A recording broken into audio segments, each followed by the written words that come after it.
Bismillahirrahmanirrahim. Assalamu alaikum students. I hope you all are fine. Today I am going to teach you past indefinite tense. A tense that describes the actions that happened in the past times. Past indefinite tense ऐसे tense को कहा जाता है जो कि past में माजी में हुए किए गए काम को जाहिर करता है. सपोज़ मैं स्कूल गई, मैंने खाना खाया, मैंने किताब पढ़ी, मैंने क्रिकेट खेली. ठीक है, इस तरह के फ़िक्रात जो अलिफ से छोटी ए से बड़ी ए से एंड हो या फिर ता ती और थे वगैरह से एंड हो, तो वो पास्ट इंडेफिनिट टेंस की रिकग्निशन को हम कहते हैं.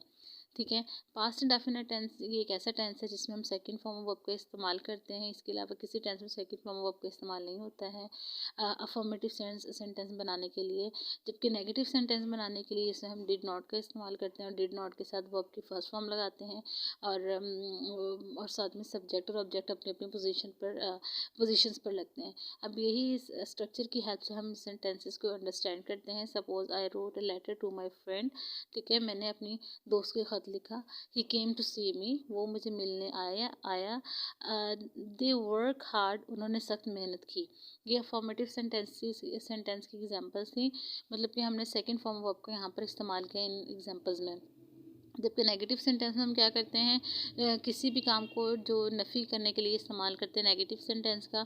और नेगेटिव सेंटेंस में डिड नॉट का हम इस्तेमाल करते हैं. एक और चीज़ जो मैंने आपके साथ शेयर करनी वो ये है कि इसमें सब्जेक्ट मैटर नहीं करता. सिंगुलर हो या प्लूरल सब्जेक्ट हो, दोनों के साथ ही वर्ब की फर्स्ट फॉर्म लगा देते हैं.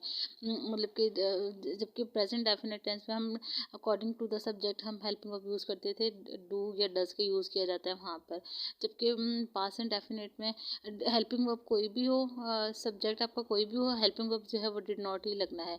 Suppose I did not write a letter to my friend, मैंने अपने दोस्त को ख़त नहीं लिखा. He did not come to see me, वो मुझे नहीं मिलने आया. They did not work hard, और उन्होंने सख्त मेहनत नहीं की.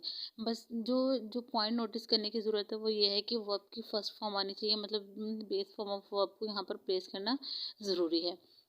नेक्स्ट चलते हैं इंट्रोगेटिव सेंटेंसेस की तरफ. इंट्रोगेटिव सेंटेंस में हम क्या करते हैं, हेल्पिंग ऑफ डिड जो बिगनिंग में आ जाता है, उसके बाद हम सब्जेक्ट लगाते हैं. सब्जेक्ट के बाद वर्ब की first form and then object.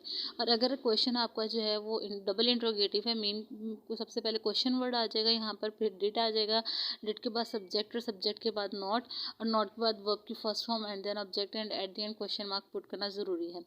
So let's understand with the help of examples. Did I write a letter to my friend, क्या मैंने अपने दोस्त को खत लिखा.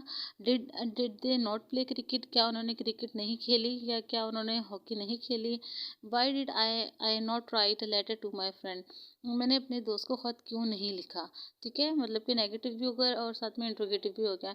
वे did she not go yesterday, वो वहाँ पर क्यों नहीं गई, वो कल वहाँ पर क्यों नहीं गई. इसके साथ साथ हम ये देख लेते हैं इस टेंस का कहाँ कहाँ पर, पास्ट इंडेफिनिट टेंस का कहाँ कहाँ पर इस्तेमाल होता है. ऐसे काम को जाहिर करने के लिए इस्तेमाल होता है जो कि गुज़श्ता ज़माने में हुआ हो.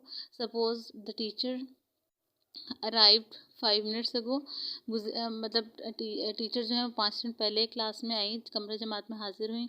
शी मेट मी यस्टरडे, वो मुझसे कल मिली. ठीक है, ही ऑफर्ड प्रेयर्स रेगुलरली. अब इस सेंटेंस में जो है वो सेंस चेंज है. यहाँ पर ये जाहिर कर रहा है, आदत को जाहिर कर रहा है सेंटेंस. ही ऑफर्ड प्रेयर्स रेगुलरली. तो ऐसे फ़िक्रात भी जिसमें आदत जाहिर की गई हो, उन सेंटेंस को भी हम पास्ट इंडेफिनिट में डिस्क्राइब कर सकते हैं. इसके बाद है जी, he always served the nation selflessly. ठीक है, ये भी इसी चीज़ को, हैबिट को एक्सप्रेस कर रहा है सेंटेंस. नेक्स्ट हम देखते हैं ऐसे काम, नेक्स्ट रूल की तरफ चलते हैं. ऐसे काम के लिए जो माजी में होता रहा हो मगर अब ना हुआ हो या अब ना होता हो, ऐसे फिक्रे को भी हम पास्ट इंडेफिनिट में रखते हैं. मोस्टली ऐसे होते हैं जो सिंस और फॉर वाले प्रपोजिशन ऑफ टाइम को जो एक्सप्रेस करते हैं. सिंस और फॉर इनका हम यूज़ करते हैं कॉन्टिन्यूस परफेक्ट कॉन्टिन्यूस के टेंसेज में. इसके अलावा हम दूसरे टेंसेज में इस्तेमाल नहीं करते. लेकिन अगर कोई काम जो है वो माजी में होता रहा हो लेकिन अब ना हुआ हो, तो ऐसे सेंटेंस को फिर हम जो है वो पास्ट परफेक्ट में यूज़ कर सकते हैं.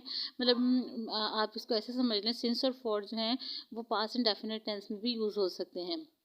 ठीक है, सब मीन ये हमें कैसे समझ आएगी. ही lived in Faisalabad for 4 years, मतलब कि वो पिछले कई सालों से फैसलाबाद में, पिछले 4 सालों से फैसलाबाद में रहा था. ठीक है। But he is not living there now, और इसका मतलब ये क्या मीनिंग इसका बना है, लेकिन अब वो फैसलाबाद में नहीं रह रहा है। नेक्स्ट चलते हैं, she work in this office for 10 years, वो पिछले 10 सालों से जो है वो इस ऑफिस में काम कर रही थी।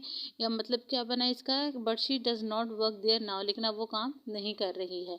आई होप स्टूडेंट्स आप लोगों को इस चीज़ की समझ आ रही होगी। अब नेक्स्ट हम देखते हैं,